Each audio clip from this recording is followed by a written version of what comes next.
I'm Jennifer Angel. This is my horoscope overview for you, Gemini, for the week of May the 16th.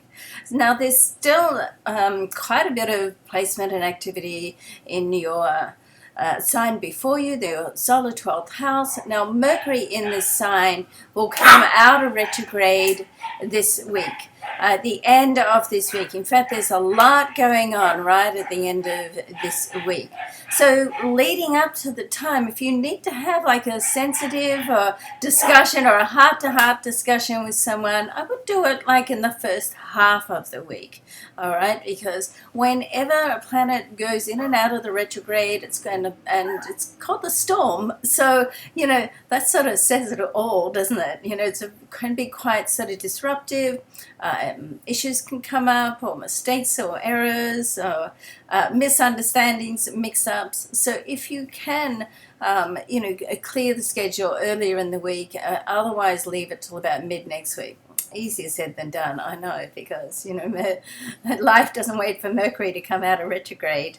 So sometimes we just have to sort of push through and just make sure that you double check everything and you read the fine print, so to speak. Now, at the same time, that's happening on the 22nd. So over the weekend, we've got a full moon, and right opposite your sign, because the sun is going to move into your sign on the 20th. So happy birthday, Gemini.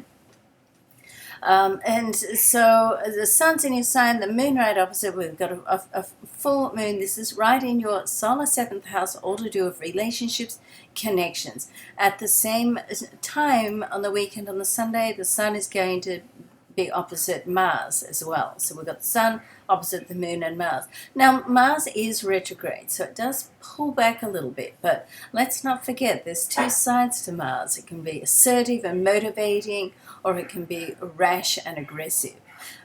So with all this emotional energy going on, you want to make sure that you keep it on the assertive side and not on the irritable side. And once again, if you've got a heart-to-heart or deep and meaningful that you want to tell somebody a few home truths, might be best to sort of leave it until middle of next week and just enjoy the weekend rather than getting involved in too much stuff, okay? But the good news is that everything, Venus is moving towards your sign as well. Venus is great for love. It's also great for money and great for connections, okay?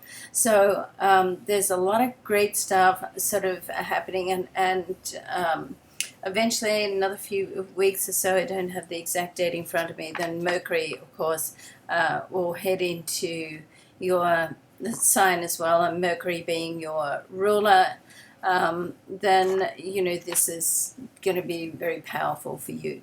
All right, so love and luck to you. This is a great time to look at your goals, review where you are, where you want to be, and devise a plan to get there. Certainly all great tasks to do while Mercury is retrograde, and also just as the sun moves to your sign, signifying your next 12-month solar phase, okay?